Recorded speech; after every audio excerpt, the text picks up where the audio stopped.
ainsi, un amour sincère au fond des yeux, qu'il en soit ainsi. Pour tous qui nous regardez à travers le monde, nous vous disons bonjour, bonsoir, ça dépend de l'heure à laquelle vous nous regardez.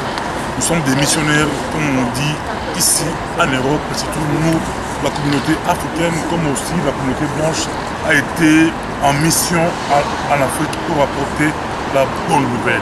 Nous sommes en mission, et moi je crois que c'est possible en Europe d'avoir des églises multiculturelles. Tout à fait, en tout cas, comme le pasteur Bobo dit, un grand bonjour à tous ceux qui suivent nos émissions. Le multiculturalisme est quelque chose qui n'est pas nouveau, c'est quelque chose qui existe déjà. Et des églises multiculturelles, ce n'est pas non plus un concept nouveau, ça existe déjà. Il y a beaucoup d'églises où nous voyons effectivement toutes les nationalités réunies. Mais ce qui est vrai, c'est que des églises dirigées par des pasteurs congolais, là, il y a encore un travail à faire pour que vraiment ces églises-là soient réellement multiculturelles. Donc, en tout cas, nous sommes là, nous ne désespérons pas. Nous savons que Dieu est à l'œuvre et nous travaillons justement à cela afin que vraiment cet esprit peut-être, je dirais pas de ségrégation, mais qui fait que bon, chacun est un peu dans son coin, s'en aille et qu'on puisse vraiment être ensemble, unis dans un même esprit, dans le même travail, parce qu'on est dans le même corps et on travaille tous pour le même Seigneur. Dans l'autre micro, on a interviewé des pasteurs, des hommes de Dieu qui ont un peu parlé. Vous allez regarder, voir, chacun a un peu parlé. Quelles sont les difficultés, quelles sont les stratégies, est-ce que c'est possible? Je crois que c'est possible. Je suis avec Odine, elle aussi. Elle a un témoignage, elle peut parler par rapport à elle. Comment ça a été difficile de se retrouver dans une église, on peut dire communautaire. Si soit tu es de l'autre communauté, c'est un peu difficile. Tu peux parler 2 minutes? Bon, difficile, pour moi, je ne peux pas dire que c'est difficile puisque moi je suis intégrée, comme on dit, hein, étant moi-même congolaise blanche, comme je me le définis toujours. Tu comprends le lingala, bon, tu comprends les chants. Oui, voilà, c'est pas tout compliqué. C'était pas vraiment difficile, donc je ne peux pas vraiment parler de difficultés. Mais c'est vrai que c'est pas évident. Mets-toi à la place de tes parents. Oui, justement. Qui arrivent dans une église. C'est pas évident parce que, comme je dis, ce sont des différences culturelles et quand on n'a pas l'habitude, qu'on n'a pas été confronté, par exemple, à la culture congolaise, un blanc qui débarque dans l'église aura peut-être pas mal de difficultés par rapport à ça. Donc ce sont des choses qu'il faut arriver à gérer, qu'il faut arriver à comprendre. Donc c'est un problème de compréhension mutuelle, c'est un problème aussi de faire un pas l'un vers l'autre, d'apprendre à se connaître. Et à ce moment-là, bon, comme je dis, il n'y a aucune raison que les barrières qui sont érigées ne soient pas abaissées et qu'on soit tous ensemble. Je veux dire, si tout le monde fait un effort, chacun y met du sien, il n'y a aucun problème. Nous sommes ensemble dans une même église, que l'on soit blanc, noir, jaune, etc. Puisque nous savons qu'en Christ et dans la parole de Dieu, il n'y a pas, comme on dit, Bilo Kabaïko les a raté, donc il n'y a pas vraiment les histoires des nationalités. Donc voilà, on est tous unis dans le même Seigneur. Donc écoutez les témoignages, écoutez les pasteurs. Si vous voulez bâtir une église en Europe, il faut tenir compte des différences culturelles. C'est très important pour pouvoir bâtir une église stable qui peut intégrer tout le monde. Oh non, Dieu est grand, Dieu est le même partout dans le monde.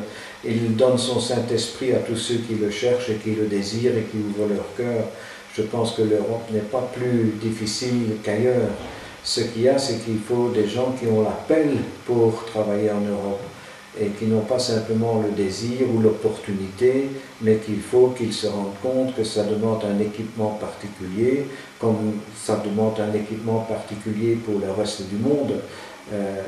L'Europe demande une approche qui lui convienne, mais il y a des gens qui remportent le succès en Europe, comme il y en a d'autres qui le remportent en Chine ou ailleurs. Je ne pense pas qu'il faut désespérer pour les difficultés que l'on rencontre. Non, au contraire, celles-ci doivent nous motiver à rechercher plus la face de Dieu, à avoir une relation plus intime avec lui et savoir aller à la rencontre, être à l'écoute des besoins de ce qu'on vit ici dans cette ville de Bruxelles par exemple, pour aller vers ces gens-là.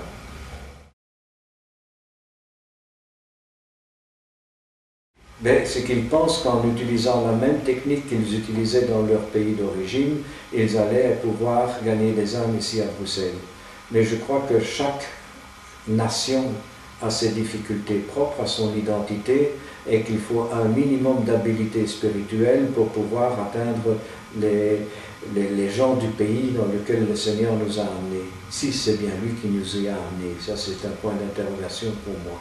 Je connais beaucoup de pasteurs ici dans la ville, mais qui sont là par opportunisme, qui sont là parce que les circonstances ont fait que, et puis ils veulent tout simplement se donner un ministère. Et alors qu'est-ce qu'on fait? On essaye de convaincre ceux que l'on connaît, c'est-à-dire ceux de son pays, et on se les rassemble autour de soi, et puis voilà, on commence une église. Mais ça n'est pas dans un esprit missionnaire, ça n'est pas dans un optique d'implantation d'église pour le peuple dans lequel Dieu nous a placés. Non, ça reste alors des églises ethniques. Je connais même des églises qui sont très dans la chefferie congolaise, par exemple, où ce sont les gens du quartier ou de son ethnie, et ça s'arrête là. Donc oui, il y a là beaucoup de situations difficiles. Je suis le pasteur des Conges, Jacob Bidana. Je suis pasteur ici à Bruxelles depuis une quinzaine d'années. Donc j'ai fait partie du ministère Sony Ministries International, donc à savoir la famille des restaurations. Nous sommes le centre des restaurations de Bruxelles, et notre église s'appelle La Parole des Victoires, située à Laken, à Bruxelles.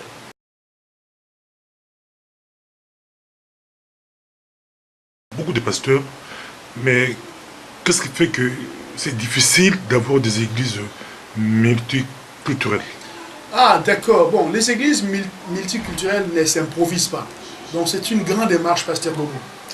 Vous savez, l'apôtre Paul avait dit que parmi les juifs j'étais juif, parmi les grecs j'étais grec, pour gagner un plus grand nombre au Seigneur. Donc je pense qu'un pasteur congolais ou un missionnaire africain en général, en venant en Europe, doit tenir compte de ces différences culturelles. Hein? Donc s'il pense toucher les Européens comme il a fait avec les Africains en Afrique, ça va poser problème. Hein? Donc il faudrait d'abord connaître la culture dans laquelle il évolue, c'est très important. Et puis, vous savez, un blanc, hein, un Européen en général, on ne peut pas lui faire adhérer dans une philosophie ou dans une pensée quelconque, n'importe comment. C'est souvent par des amitiés qu'on peut facilement les avoir. Donc il faut prendre le temps en tant que missionnaire africain de tisser des relations, hein, avec les personnes que nous voulons toucher. Hein.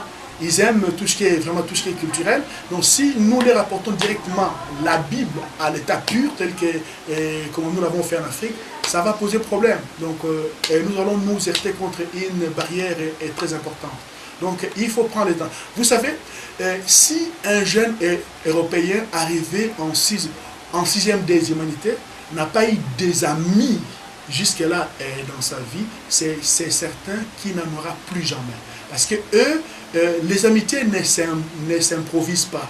Hein? Il ne peut pas embarquer n'importe qui dans sa vie, d'autant plus qu'il ne connaît pas le passé de celui-ci, encore moins son casier judiciaire. Hein? Donc généralement, c'est des gens qui étaient amis à l'école primaire et puis ils évoluent ensemble, voilà, plus tard, à l'âge adulte, ils restent des amis. Donc c'est pour dire tout simplement que nous devons être patients en tant que missionnaires africains en Europe pour tisser des relations. Hein? Les Européens aiment bien tout ce qui est festif, hein? Donc passer du temps ensemble, boire, manger, ainsi de suite. C'est alors qu'on va ouvrir leur cœur, n'est-ce pas, pour leur présenter petit à petit, mais pas de façon radicale, mais vraiment il faut être patient petit à petit, l'évangile, et plus tard, n'est-ce pas, les conduire à l'église. Et puis, deuxième chose, ou troisième plutôt, nous sommes très pressés, nous, directement quand on rencontre quelqu'un, de l'amener à l'église. Mais pensons un peu aux témoins de Jéhovah. Avant qu'un témoin de Jéhovah puisse amener quelqu'un à les rassembler, ou ce qu'ils appellent salle, il doit d'abord s'assurer que chez lui à la maison, il en a fait un adepte, un adhérent potentiel de leur mouvement.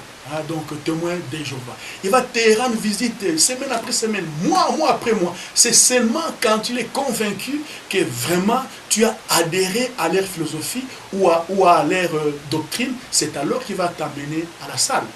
Mais nous, qu'est-ce que nous faisons? Après 2-3 visites, sans même avoir expliqué à quelqu'un c'est quoi vraiment le christianisme, directement on l'amène à l'église. Maintenant, le problème c'est qu'en arrivant à l'église, notre environnement est africain. Notre musique, le volume est très haut. Nos chants sont en patois, en lingala ou en d'autres langues africaines. Ou brésilien aussi. Oui, voilà. Donc, nous sommes en train, n'est-ce pas, de louer Dieu pour ces grands hommes qu'il a, n'est-ce pas, retranchés parmi nous, à savoir le frère Alain Moloto. On dit qu'Alain Moloto a sorti la musique congolaise ou africaine du ghetto. Donc, c'est lui qui nous a vraiment initiés à la louange en français. Et ce qui fait que dans nos églises, on chante en français. Maintenant, grâce au frère Alain Moloto, que le Seigneur vraiment le bénisse là où il est auprès de son maître. Donc voilà, c'est des choses dont nous devons tenir compte si nous voulons mettre les blancs qui vont entrer dans nos églises à l'aise. C'est vrai, un blanc va aimer chanter une fois à la congolaise, danser à la congolaise, une des fois, mais ça ne peut pas être tous les jours, sinon il en aura ras-le-bol. Donc c'est des choses dont nous devons tenir compte. Crier. Vous savez, un blanc m'avait dit que, mais pourquoi est-ce que cet homme de Dieu parle des bonnes choses, mais de façon, avec un visage très très nerveux? Donc, il trouve que tu présentes l'évangile qui devait être une bonne nouvelle, mais toi tu as l'air fâché. Pourquoi? Parce que nous prêchons en criant, en vociférant. Fâché contre le péché. Oui, donc ça met une barrière. Ce que nous disons est bon, mais la façon dont nous les présentons présente un obstacle. Vous voyez? Donc c'est des choses dont nous devons faire. Notre liturgie est des fois très très longue. Le temps. On annonce que le culte commence à 10h et se termine à 12h30, mais nous commençons notre culte à 10h30 au lieu de 10h. Déjà, pour un Européen, il y a un problème là, donc on n'est pas sérieux. Vous voyez?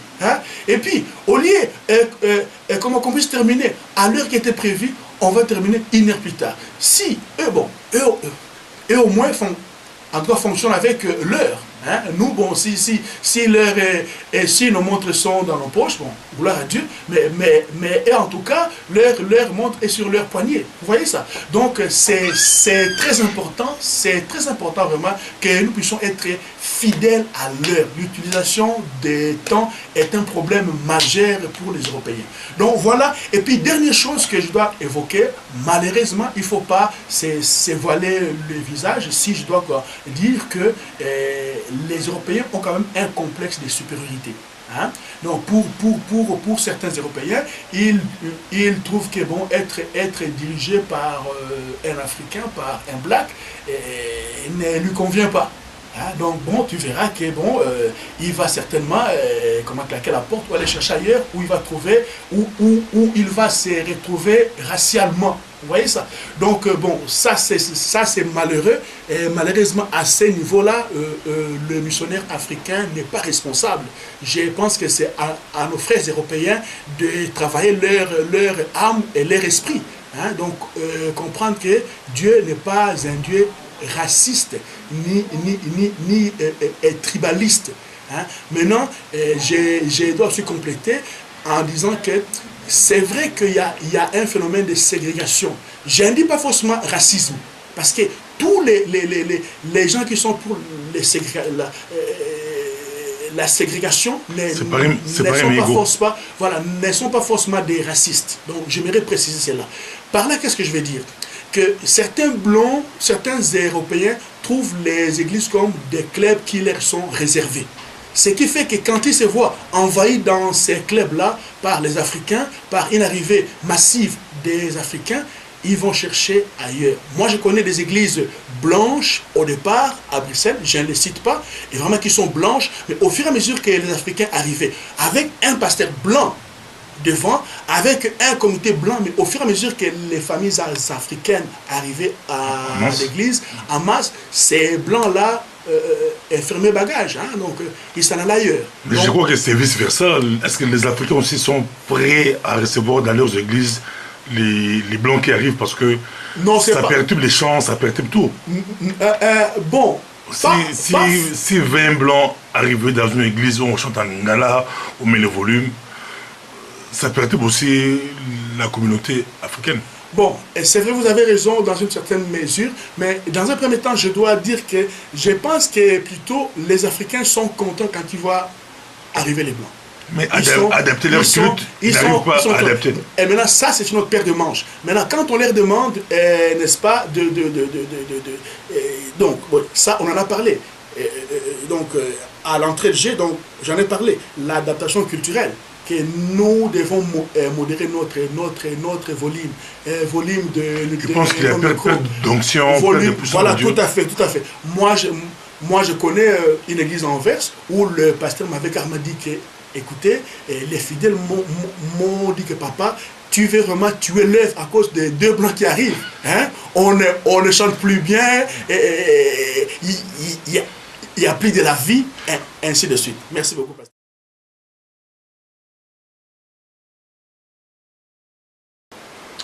Que faire? C'est une longue question. Alors, tout d'abord, que faire? Tout d'abord, il faut penser aux Belges. Il faut penser aux gens du pays. Il est beaucoup plus simple de rester dans sa communauté propre si on est Congolais, avec les Congolais, Brésiliens, avec les Brésiliens. Mais dès le commencement, dès l'arrivée ici, un missionnaire qui a été envoyé ici pour atteindre les Belges doit penser aux Belges. Ça implique d'abord apprendre la langue, que ce soit l'hollandais, le néerlandais ou bien le français ou dans les cantons de l'Est, l'allemand, il faut apprendre la langue. Deuxièmement, il faut apprendre la culture. Alors, nous avons été dans un coin campagnal de l'Allemagne. Alors, nous sommes passés par ces pas-là et on voit que le missionnaire devient porteur, c'est-à-dire il porte du fruit seulement après un certain temps. Alors, il doit labourer le terre, il doit grandir lui-même dans cette culture. Et je crois qu'on dit en général qu'on s'attend du fruit d'un missionnaire après 7 ans. Alors, le problème, c'est que la maison mère, si on vient peut-être du Brésil, de la Colombie, s'attend à ce qu'on ait du succès immédiatement, parce que eux là-bas, ils ont du succès.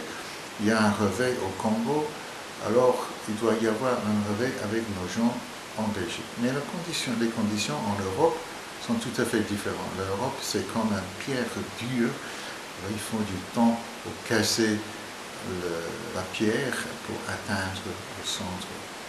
Alors, après 7 ans, on a pu commencer des églises là-bas en Allemagne. On était immersés dans la culture allemande. Nous étions les seuls étrangers dans notre église là-bas. Mais il y a une différence aussi entre la campagne et la ville. La campagne, il faut s'établir, les gens doivent voir que tu es normal, que tu ne vas pas prendre vol à chaque instant. Mais dans la ville, la situation est beaucoup plus compliquée, surtout parce qu'il y a tant d'immigrés dans les villes d'Europe maintenant. Alors là, naturellement, si on parle portugais avec ceux qui viennent du Brésil. Si on est congolais, on parle lingala ou swahili, Congo avec ceux qui viennent du Congo. Mais quand même, si on veut atteindre les non-belges, ou les non-congolais, ou les indigènes, alors il faut s'immerser quelque part dans la culture. Maintenant, il y a des coins où habitent mes enfants à Londres. Je ne sais pas si la majorité est de la Somalie, mais il y a des cultures qui sont résistantes à l'évangile, comme les Somaliens. Donc, si on veut les atteindre, il faut penser à des manières spécifiques.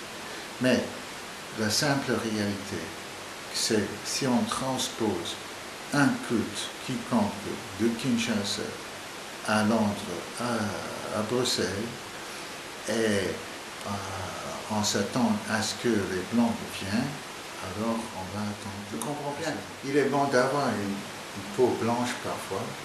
C'est comme être brun dans la religion hindoue. Alors ça ouvre des portes. Mais quand même, je connais une église à Kiev, en Ukraine. Alors, Pasteur Sunday là-bas, j'étais là pendant le temps des communistes. Ils avaient plusieurs branches dans la ville, je ne sais plus combien. Alors, j'ai parlé dans une de ces églises là-bas. Ces églises étaient à Kiev. C'était l'église la plus grande de l'Europe. Mais il venait de Nigeria. Il est venu dans l'âge des communistes pour faire des études, il est resté là-bas. Il ne faut pas penser que les Européens n'ont pas leurs préjugés. Alors on l'a menacé, que comment est-ce qu'un noir peut commander les Européens, etc. Mais quand même, je vous dis qu'avec l'onction de Dieu, avec la volonté d'atteindre les autres, il avait une église à l'époque de 3000 personnes. Alors, si on vient plus proche à nous ici à Bruxelles, à Anvers, il y a le pasteur Mike, qui est aussi nigérien. Alors, il a une église mixte. Alors, il y a des je ne sais pas s'ils sont des flamands ou quoi. Il y a des gens de peau blanche dans son église. Alors, il faut se focaliser. Alors, mais il ne faut pas attendre à ce que les Européens vont aimer le dernier chant de Kinshasa. Alors, j'ai été dans des églises ici à Bruxelles, on peut être, mais j'ai été aussi à Kinshasa, on peut être à Kinshasa, il n'y a pas de différence. Alors, qu'on fasse ici, si on vise les Européens, il faut de quelque manière présenter un culte qui est acceptable pour eux. Alors, je ne dis pas qu'on va changer l'évangile, je ne dis pas qu'on va abandonner les rythmes africains, je ne dis pas qu'on doit faire beaucoup de choses, mais au moins un minimum pour accommoder les Européens. Je viens de parler avec un pasteur malgache. Lui, il dit, il est aussi missionnaire ici, mais lui propose 2 phases. Première phase, il prêche d'abord les malgaches, il les équipe, et puis deuxième phase, ils pourront atteindre les Belges. Votre réaction? Oui, mais si c'est ce que Dieu lui a donné de faire, alors qu'il le fasse. Mais en général, on crée un noyau malgache qui est contente de parler en malgache, qui n'a pas la vision d'aller à l'extérieur. Et si on veut atteindre les indigènes dans n'importe quel pays, il faut avoir une vision dès le commencement. Il faut incorporer la vision d'atteindre les perdus entre les indigènes, que ce soit en Inde, que ce soit en Chine ou où tu veux. Alors, il faut avoir une vision incorporée d'atteindre les perdus dès le commencement. Mais pour les Congolais, est-ce que la première phase a trop duré? Parce que l'église congolaise dans la diaspora a fait plus de 30 ans. Mais la majorité, c'est toujours entre les Congolais. Oui. On pourrait dire que ça a trop duré, il est grand temps qu'ils puissent sortir. Oui. Mais il faut voir qu'il y a toujours des Congolais qui arrivent ici en Belgique. Alors on se met avec d'autres Congolais parce qu'on est plus sûr dans cette culture, on se sent à la maison. Alors, et la plupart des gens ne se sentent pas... Même les Brésiliens, aussi, les Congolais et les Brésiliens, c'est beaucoup plus... ça sont les deux grandes églises en Europe, Oui, mais c'est beaucoup plus entre eux. oui, mais le truc c'est que il est beaucoup plus simple d'atteindre d'autres Brésiliens, d'autres Congolais.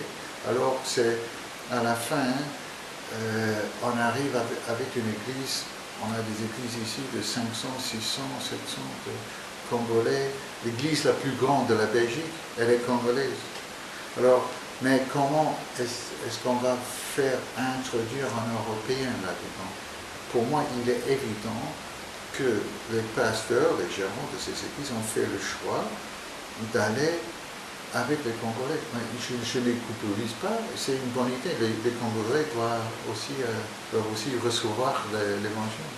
Mais d'autres proposent qu'on puisse commencer de nouvelles églises, mais dès le départ, il faut que la direction de l'église puisse être multiculturelle. Qu'est-ce que vous pensez? Ça peut être un facteur de réussite. Ce serait magnifique. Nous avons essayé la même chose ici à Bruxelles. Et la simple vérité, c'est que les Africains croient plus que les Européens. Nous sommes allés même porte à porte. Alors, les Belges, non, alors ils claquent la porte dans ton visage. Mais les Marocains, les Africains sont prêts à parler de Dieu, de la foi. Donc quand vous faites l'évangélisation, les Belges sont réticents, mais les autres peuples, c'est facile. Mais quelle stratégie adopter pour le gagner? Réticent, c'est agressif parfois. Les Belges t'insultent, alors les autres sont gentils. Mais que faire maintenant? Que faire? Je crois que Dieu n'a pas changé. Dieu est le même. La seule manière d'éliminer ces obstacles, c'est de prier. Comment est-ce qu'on veut changer le cœur d'une personne? Le problème, c'est que nous, les Européens, nous sommes pollués par les pensées occidentales. Alors, nous avons notre rationalisme, nous avons notre manière de penser. Alors, il faut de quelque manière circonventer ou venir à travers pour parler à ces gens. On a essayé nous-mêmes avec les Belges, avec les Européens. Les Belges, c'est dur. Il faut voir, c'est dur. Et si les autres églises là, qui sont ici en Europe et qui peuvent, soit les Français, c'est la même chose par rapport à la Belgique, les Français, les Allemands, les Belges, il y a une minorité qui croit quand même au Seigneur. Si on les équipe, on les appuie et on les met devant la scène, est-ce qu'eux, ils pourront nous aider à avoir le réveil? Oui, si j'ai bien compris la question, oui, il y a des églises qui touchent quand même la population du pays. Alors, je connais l'Allemagne assez bien, il y a des églises assez mixtes. Les Philippinos, par exemple, ils sont partout, mais en général, le problème, c'est qu'ils n'arrivent pas à parler la langue. Alors, l'anglais, tagalog, ça va, mais les autres langues, c'est difficile.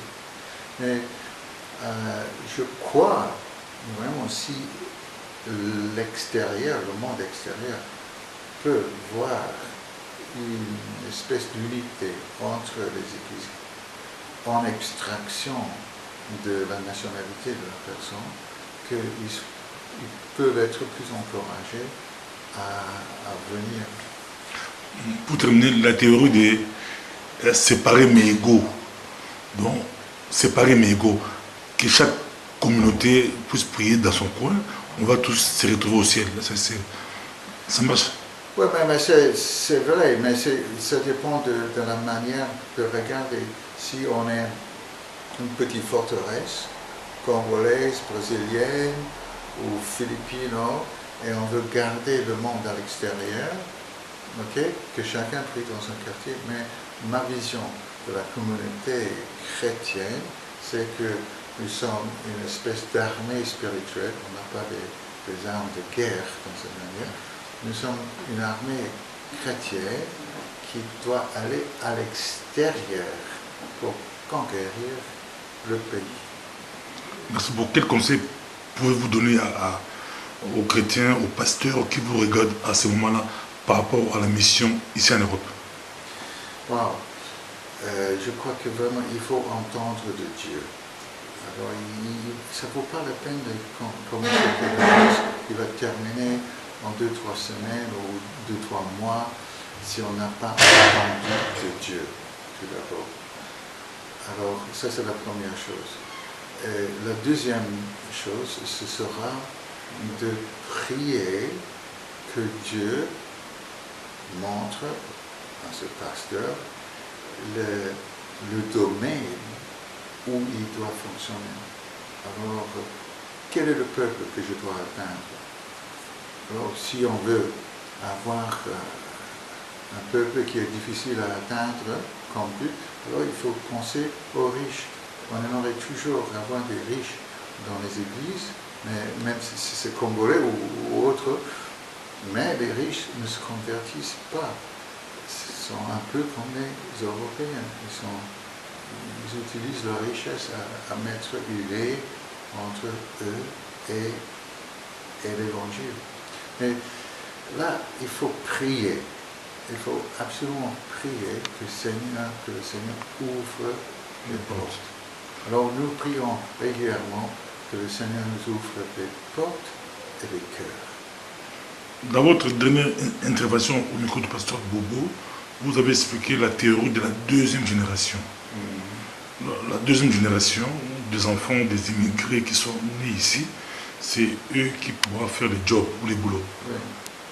Vous persistez, c'est possible que la deuxième génération puisse facilement relever les défis à prêcher l'évangile partout.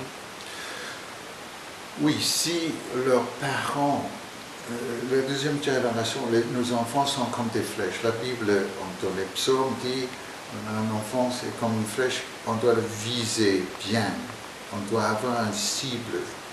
Alors si on laisse traîner les enfants, si on ne s'occupe pas des enfants, si on ne leur donne pas une vision, un but, ils vont rien faire. Mais si les parents, les pasteurs, l'Église puissent animer les enfants à voir la moisson et qu'ils puissent être envoyés dans la moisson, je crois que eux, les enfants, alors cette deuxième génération, eux, ils peuvent être très efficaces parce qu'en réalité, ils se sont devenus des Européens, se sont devenus des Belges, se sont devenus des gens d'ici. Alors, ce ne sont plus des étrangers, ils pensent avec la manière européenne. Alors là, mais c'est aux parents de faire cela. Telle que la question elle est posée, je crois que c'est vrai que nos églises ont du mal à intégrer ici en Europe et il y a beaucoup de raisons qui font qu'il y ait cette difficulté. Tout d'abord, je crois qu'il faut d'abord revoir la politique d'implantation, comment on implante. Ça reste toujours très délicat. Et autre chose, je crois que dans l'implantation, il est toujours mieux de connaître le milieu, de connaître le peuple. Il s'avère que c'est vrai qu'il y a de plus en plus d'églises, mais ces églises semblent, on dirait, être plus, quand il s'agit d'un pasteur brésilien, il y a plus de Brésiliens. Quand il s'agit d'un pasteur congolais, il y a plus de Congolais. Quand il s'agit d'un pasteur blanc, il y a plus de blancs quand même dans l'église. Alors, pourtant, quand nous venons dans des pays ouverts comme ça, l'Europe c'était un pays assez ouvert à plusieurs peuples, plusieurs races, je pense qu'il serait plus important d'avoir de plus en plus d'autres cultures dans les églises. Et pour ce faire, il faut absolument connaître le milieu, le terrain, ça reste quelque chose de très délicat et de très très important. Avant de faire l'implantation, ou même en implantant, on doit connaître le peuple qui sont dans ce sol pour arriver à l'organiser. Il en va de connaître leur culture, de connaître leur mentalité, et de connaître leur manière de fonctionner. Parce que je trouve assez anormal que les églises soient un moment des églises, pour le dire comme ça, regrettablement des ghettos. Il faut que nous puissions élever l'étendard de la vision pour que nous soyons capables de bâtir des églises internationales, des églises qui seront capables de regorger en son sein tout le peuple de Dieu, des églises sans race, sans limite, on ne verra pas d'ethnie, on ne verra pas de couleur, où seule la couleur de l'amour et de la vérité sera prônée. Sur ce, pour arriver à cela, je crois qu'il y a la part de Dieu, évidemment, la grâce, l'onction, le Saint-Esprit et tout ce qui est là. Mais je crois qu'il y a une méthodologie qu'il faut adapter dans chaque nation, dans chaque pays, quand on va faire de l'implantation. Allez, s'il faut un peu être de plus en plus précis. Je pense, par exemple, par rapport aux églises nos églises africaines, il y a un sérieux problème pour que, par exemple, les peuples de blancs puissent venir prier dans nos églises. Et parmi les plus grandes difficultés, nous avons le problème du temps, la manière dont nous gérons le temps. Et je crois qu'un lamb blanc, par exemple, à midi, il doit manger. Et voilà, nous, on mange parfois, hélas, très tardivement. Voilà. Et voilà. Donc, c'est-à-dire que même quand on vient dans nos églises, on commence à quelle heure, on finit à quelle heure, le respect de l'heure, c'est un des problèmes épineux qui empêche aujourd'hui dans notre église actuelle, dans les églises africaines en Europe, de s'intégrer, d'avoir des blancs. Parce que dès lors que vous direz que vous commencez à 9h et que vous finissez à 11h, si les gens viennent à 9h et que vous n'avez pas commencé, et qu'après vous commencez à 9h30, et au lieu de finir à 11h, vous finissez à 12h, à 13h, à 1h, voilà, ça crée un problème quelque part. Voilà. Deuxième des problèmes, pour moi, je pense qu'il y a un sérieux problème en matière aussi de volume, la manière dont nous mettons le volume dans nos cultes. C'est un problème. C'est difficile de bâtir des églises internationales, des églises qui vont regorger tous les saints, tout le monde, parce que des fois nos volumes sont à un moment assez élevés, en sorte que quand nous venons à l'église, c'est presque un tapage. Mais il faut dire que d'autre part, les Africains, eux, vont aimer ça. Et le blanc va chercher peut-être un peu plus de silence. Je ne sais pas comment je peux expliquer ça, mais voilà, moins de bruit, il faut dire peut-être ça comme ça. Mais l'homme africain va vouloir un peu de vivacité. Et donc voilà, ça crée un malentendu, ça crée... Alors, maintenant, si nous voulons bâtir des églises internationales, il faut à la fois que nous sommes en train de nous ouvrir au monde, que nous soyons capables de mettre un standard où tout le monde, noir comme blanc, venant, se retrouve sans être lésé. Il peut être en paix, il peut venir louer Dieu, et c'est là comme il se doit. Voilà, ça peut être vraiment parmi mes contributions par rapport à cette réflexion. Et je crois, moi, que le Seigneur veut que nous puissions gagner tout le peuple, tous ces gens qui passent ici, qui ne connaissent pas le Seigneur. Bon, je crois qu'il y a encore un dernier point, c'est souvent au niveau de la musique. Quel genre de musique adapter dans ce genre d'église, dans une église internationale, dans une église qui veut s'ouvrir aux autres, ça reste très important. Si après nous venons aller dans une église brésilienne et que nous y venons et puis vous chantez que je sais pas moi, dans la langue du Brésil, là, ça m'empêche, moi, qui n'écoute pas cette langue, je ne sais pas si c'est portugais, de pouvoir prier aisément si je n'entends pas. Si les gens qui viennent dans une église angolaise ou congolaise, ils entendent les gens chanter en lingala, par exemple, ça crée un problème pour une personne qui n'entend pas.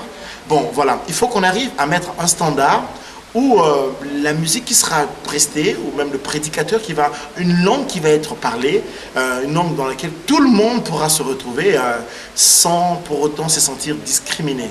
Donc voilà, il y a tout cela à faire. Je crois qu'il faut revoir un peu notre cours de missiologie ici en Europe pour qu'on soit efficace, qu'on soit capable de bâtir des églises internationales et d'amener les âmes à Jésus. Dans le naturel que je me suis réjoui. Et c'est par après que j'ai reconnu la main de Dieu, pas tout de suite. Il fallait que j'entre dans une période de chômage, que je ne voyais pas de sortie de où on se trouvait là, économiquement et autrement. Et Dieu a repris en charge.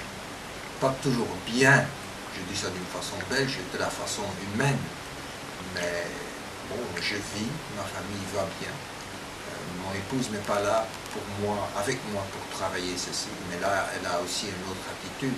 Mais là même l'église, je ne vais pas aller trop vite, même l'église d'aujourd'hui et Jésus c'est un peu pareil.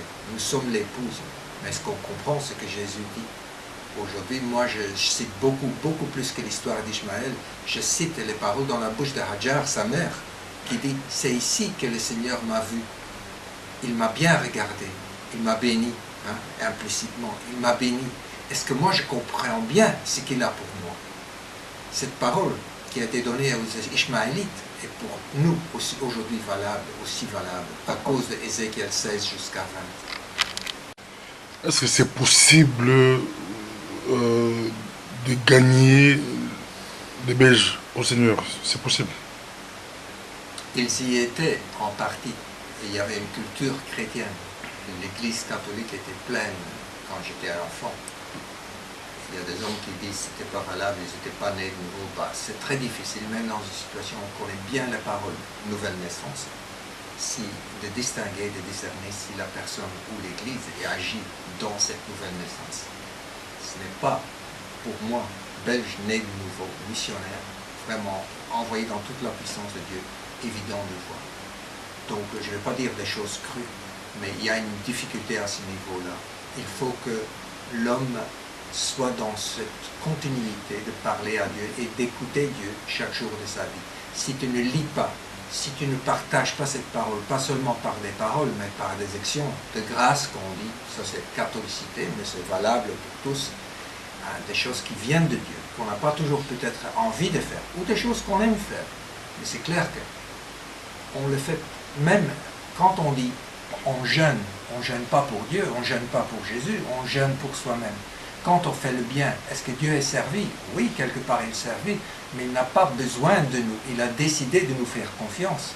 Si nous faisons les choses qu'il cherche à réaliser aujourd'hui, là nous le servons vraiment. Mais ce n'est pas seulement en allant à l'église, qu'elle soit catholique ou pentecôtiste ou plein évangile.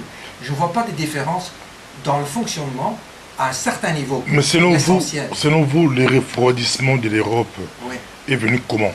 Qu'est-ce qui a provoqué cela? Là, c'est clair, on en a parlé dans le passé, le déisme, la science, l'homme qui s'éloigne de la parole de Dieu parce qu'il veut examiner ce qui est, si on parle des anglo-saxons, ce qui est très concret. Et par déduction, il arrive à des abstractions. C'est pas mal. Et moi, étant homme, j'ai toujours penché vers cette attitude-là. Je suis moins ravi par les habitudes culturelles, scientifiques, plutôt françaises, latines, qui est l'abstraction. Mais Blaise Pascal est un bon exemple d'un homme de Dieu, vraiment croyant, qui croit l'évangile, qui appartient à Jésus et qui fait quand même une très bonne science.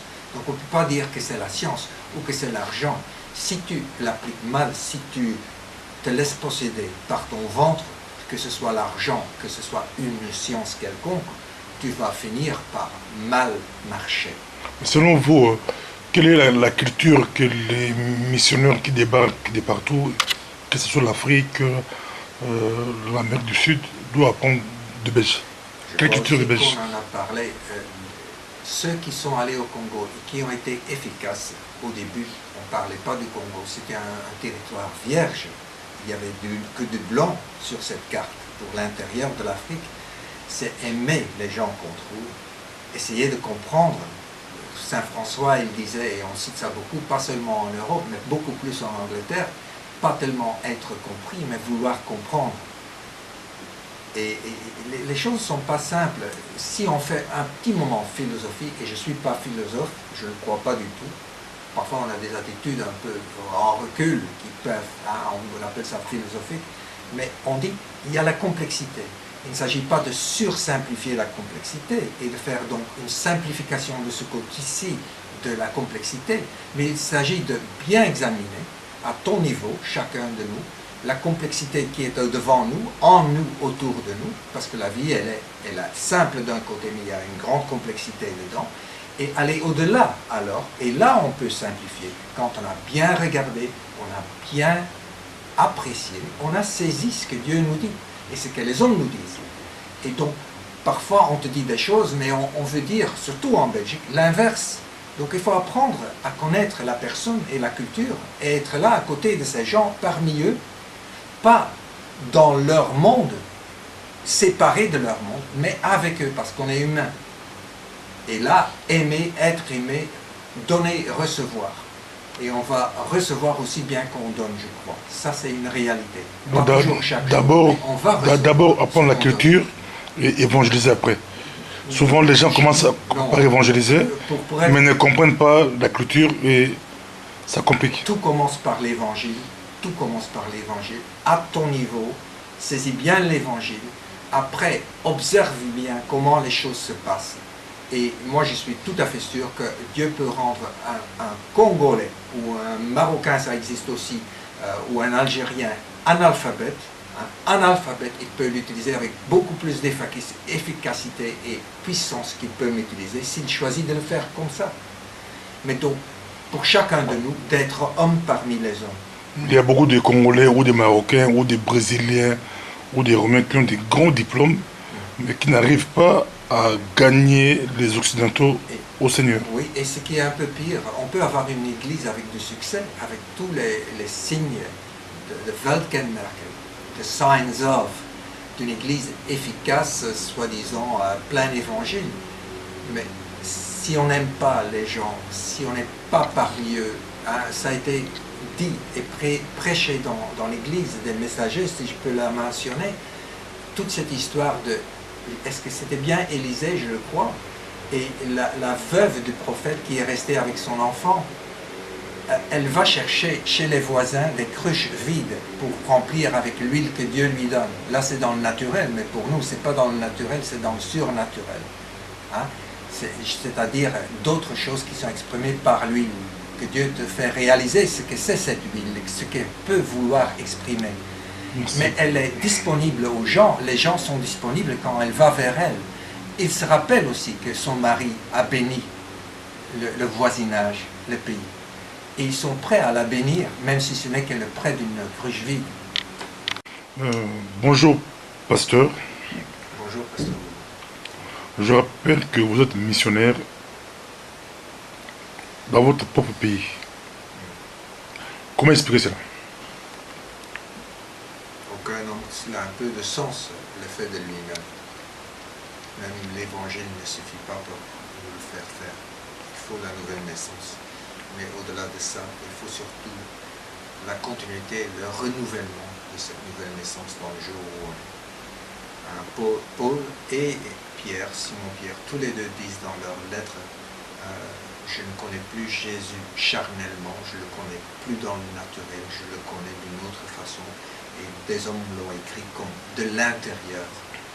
Et c'est pas si mal que ça de dire ça comme ça. Mais dans un peu votre témoignage, vous êtes converti en Belgique et puis Dieu vous a envoyé en Angleterre pour faire une formation théologique et vous êtes revenu en Belgique pour faire la mission.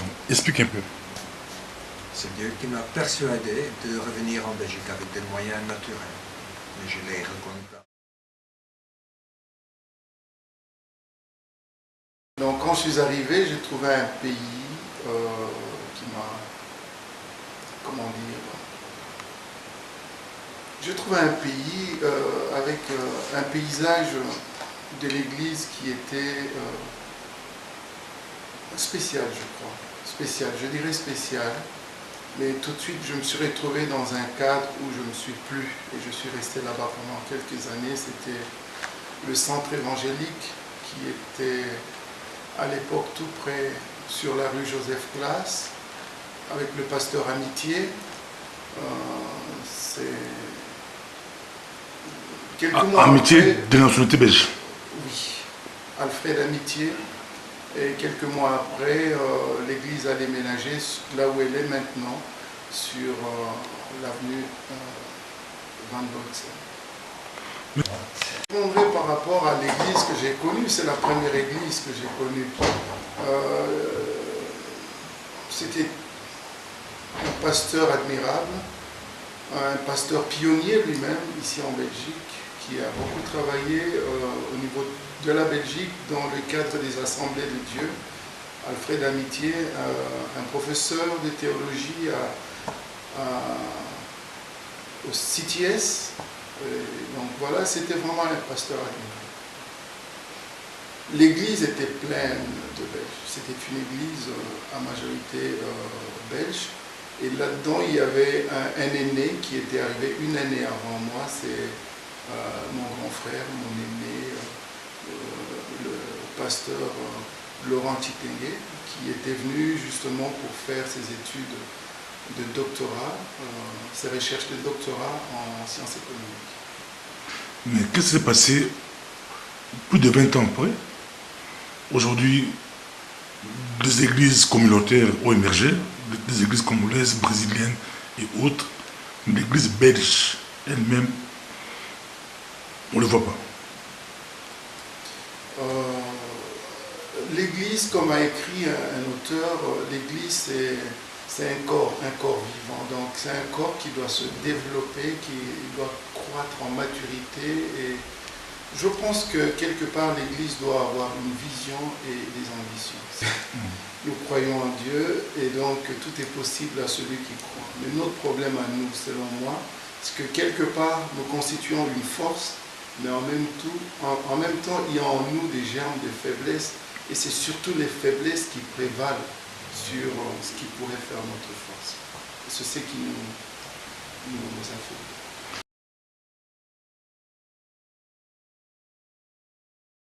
Si un pasteur arrive, parce que le Seigneur l'envoie,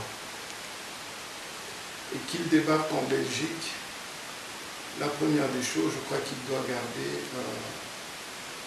la vision que Dieu lui donne. Mais ce que je pense aussi en deuxième lieu, c'est qu'il doit garder un cœur d'humilité. Parce qu'il y a souvent des gens qui débarquent et qui pensent que tout de suite, ils vont conquérir le monde entier. Mais je crois qu'il faut garder quelque part un cœur d'humilité et suivre le conseil de Dieu beaucoup plus que ses propres principes. Vous êtes l'un des pasteurs africains qui est très proche des pasteurs européens. Vous pensez que c'est possible la collaboration entre les pasteurs des autres pays et les pasteurs occidentaux? Toutes les relations doivent s'entretenir. C'est comme la relation entre une femme et son mari, un mari et sa femme doivent s'entretenir. Les relations doivent s'entretenir et il n'y a rien qui est facile en tout. Je crois qu'il faut savoir se mettre ensemble, que ce soit avec les gens avec qui, les gens avec qui nous avons la même racine, la même culture. Il y a toujours des problèmes. Et s'il y a des problèmes à ce niveau-là, il peut y en avoir avec les autres personnes. Et le tout, c'est de savoir vivre avec les autres. Tout est possible. Parce que le réveil tarde en Europe par manque d'humilité des pasteurs qui arrivent, ou c'est aussi parce que les pasteurs autochtones nous ont fermé la porte? Je ne pense pas qu'on nous a fermé la porte. Exemple, Anetela, c'est une porte qui nous est ouverte, mais nous ne savons pas prendre l'opportunité. On rappelle que c'est un réseau d'églises. C'est un réseau ouvert, c'est un réseau qui a les bras tendus et qui accueille tout le monde, qui partage une vision et tout le monde n'apprécie pas de la même manière.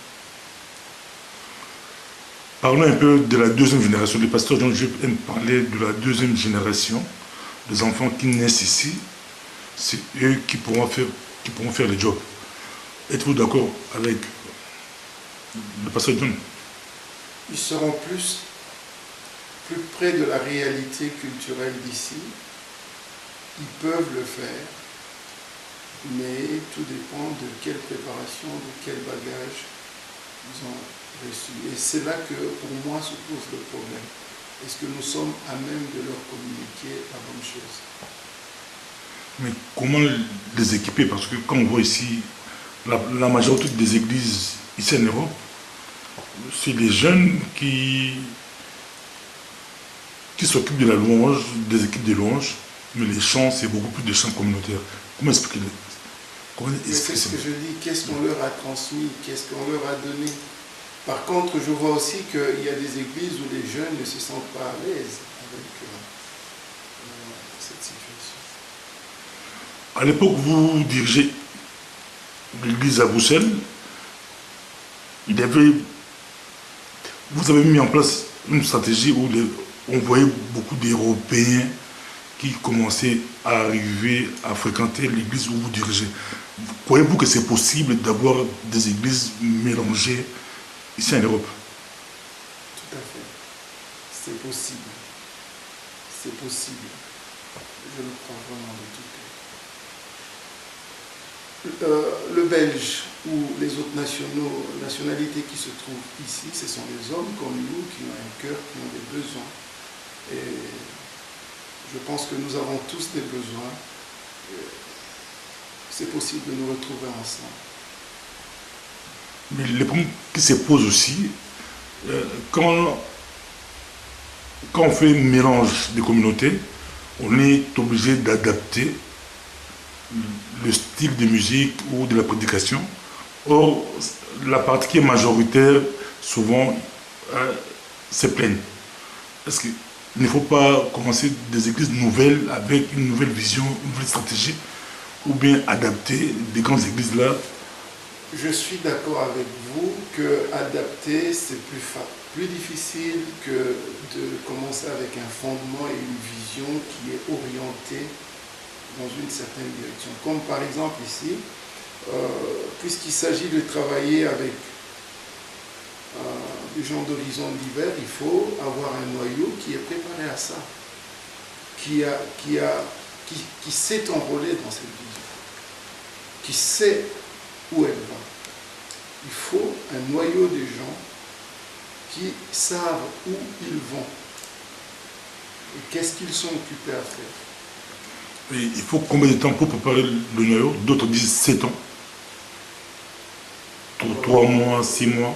Je ne pourrais pas donner comme ça le temps qu'il faut. Ça dépend. Ça dépend certainement de beaucoup de choses. Ça dépend déjà de la qualité des gens qui se retrouvent ensemble, de leur niveau de compréhension de la vision, de comment ils partagent cette vision. Peut-être qu'il faut le temps que chacun s'imprègne de cette vision-là. Et s'il y a un bon noyau cohérent, s'il y a un bon noyau des personnes qui savent où elles vont, je crois que tout est possible. Deuxièmement, je pense qu'il faut travailler. Il faut être sur le terrain. Et si on vous pose la question, c'est quoi la culture belge qu'il faut apprendre? Le belge, la culture belge, vous savez, il y a déjà 2-3 cultures sur ce terrain. Hein. Il y a la culture du Nord, il y a la culture alémanique presque de l'autre côté, au sud-est. Il y a le wallon. Il y a déjà des différences à ce niveau-là. Mais je pense que le Belge, c'est quelqu'un qui peut vivre avec nous, même s'il est différent. Est-ce qu'on peut facilement gagner les Belges au Seigneur, par ton expérience? C'est un peu difficile parce que il y en a pas mal qui ne sont pas tellement intéressés. Et puis, j'avais eu du mal à prendre le contact, à faire des visites chez eux. Voilà. Mais Dieu n'est pas limité. Si Jésus est capable de gagner les Malgaches, il est aussi capable de gagner les Belges. Oui, tout à fait. Oui, mais il me faut beaucoup de persévérance aussi, je crois. Et des stratégies aussi. Et des stratégies, persévérance et stratégie. Oui. Il y a des stratégies au niveau approche, mais c'est surtout par le Saint-Esprit qu'on peut gagner des âmes pour Jésus. Si, par exemple, ils viennent dans vos assemblées, les chants, c'est toujours en français ou c'est... Oui, dans un premier temps, c'est toujours en français. Mais je suis moi-même dans la phase d'étudier le néerlandais. Ça pour gagner les néerlandophones aussi. Oui. Mais les Malgaches parlent quelle langue? Oui, le français et l'anglais. Le français et l'anglais. Ah, ça va. Et vos langues malgaches, il n'y a pas de langue... Votre langue maternelle? C'est le malgache. C'est le malgache. Mais ici en Europe, dans vos réunions, c'est facile de chanter en malgache ou en anglais ou en français? Dans dans l'église, dans les églises communautaires, oui. Mais chez nous, c'est un peu difficile. Non, ça va. Donc, il faut vraiment faire un effort pour briser les barrières parce que souvent les églises communautaires ont tendance à chanter dans leur langue maternelle et ça complique les autres qui arrivent. Voilà, c'est ça. Tout à fait. Merci. Je t'en prie. Que Dieu bénisse. Merci beaucoup pour la question. Merci de m'avoir invité à ces micros du pasteur Bobo. Donc moi, j'aimerais déjà dire que pour moi, c'est quelque chose de normal. Pourquoi c'est quelque chose de normal? Parce que ceux qui se ressemblent s'attirent facilement. Donc au départ, on a facilité, vu les conditions, vu les réalités avec lesquelles les pasteurs issus de l'immigration sont en train de travailler sans dotation, sans soutien de l'État, sans des structures efficaces pour encadrer les pasteurs, pour permettre de mettre à leur disposition des outils de travail appropriés. Ils travaillent dans des situations difficiles et dans des conditions qui sont difficiles et ils essayent de faire le mieux. Voilà. En essayant de faire le mieux, on commence d'abord par la structure familiale, on commence d'abord par la structure nationale, on essaye d'aller d'abord avec les proches, on essaye d'abord d'aller avec les compatriotes et peut-être ensuite, lorsque les choses pouvant aller mieux, on peut penser, voir comment atteindre les nations. Oui, c'est vrai, nous sommes missionnaires ici dans ces pays, mais il ne faut pas oublier, lorsque les missionnaires venaient dans nos pays, ils pouvaient facilement gagner des autochtones à cause aussi des structures dans lesquelles ils évoluaient. Parce qu'aujourd'hui, regardez nos salles de réunion, regardez les conditions, regardez nos styles de vie, de prière, nos styles de liturgie, de culte. Ça pose aussi problème aussi, par exemple, aux autochtones. Par exemple, vous verrez la façon dont on chante, la façon dont on fait des bruits dans nos cultes. Par exemple, il y a des gens qui ne supporteront pas ça. Donc, moi, je pense que c'est une réflexion qui a besoin d'être vraiment prise au sérieux au niveau de la communauté, au niveau des pastorales qu'il y a ici. Il faut que nous commençons à avoir des interéchanges.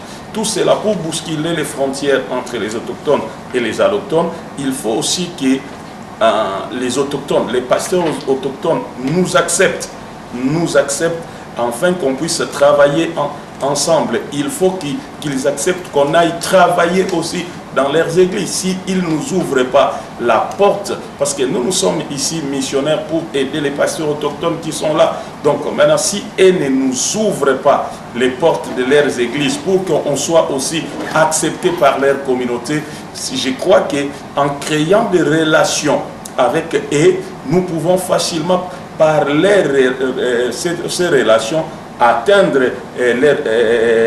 leurs amis, leurs frères, leurs membres de famille ou leurs ressemblants. Donc moi je pense que c'est quelque chose qui nécessite une réflexion, c'est pas quelque chose qu'on peut parler comme ça, on parle, on donne des solutions, non, ça nécessite une réflexion, c'est un problème de l'Église de Belgique. Donc l'Église de Belgique, l'Église allochtone et l'Église autochtone doivent s'asseoir, réfléchir, parce que sinon, on est en train de retarder l'avancement du royaume dans ces pays.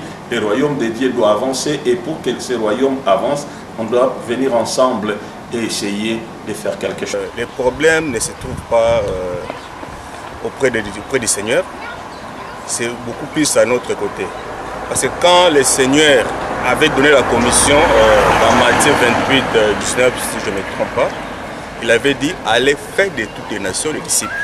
Donc, rien que par cette écriture, Dieu nous avait donné le pouvoir d'atteindre tout le monde, de faire de toutes les nations des disciples. Et si nous comprenons cette écriture, nous voyons qu'on ne peut pas former un disciple en 2 jours. Donc, il nous avait donné le pouvoir de faire des disciples blancs, belges, américains, partout.